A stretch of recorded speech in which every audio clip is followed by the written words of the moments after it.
Hello all, ఈరోజు మొదటి శ్రావణ శుక్రవారం కదా, అందుకే మార్నింగే లేచి ఇల్లంతా క్లీన్ చేసుకొని, అలానే ఇంటి గడపను కూడా క్లీన్ చేసుకొని పసుపు రాసి బొట్లు పెట్టాను.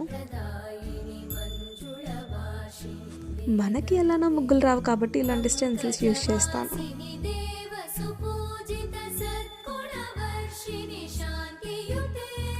ఇంకా అన్నీ అరేంజ్ చేసుకొని పూజని స్టార్ట్ చేశాము.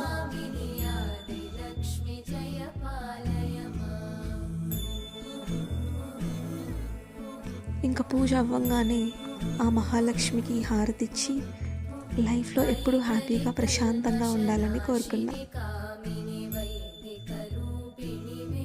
అలానే తులసమ్మ దగ్గర కూడా దీపం పెట్టుకున్నాను. And here comes the final ritual of Friday. ఇల్లంతా ధూపం వేసుకుంటే ఆ వైబ్సే వేరు కదా.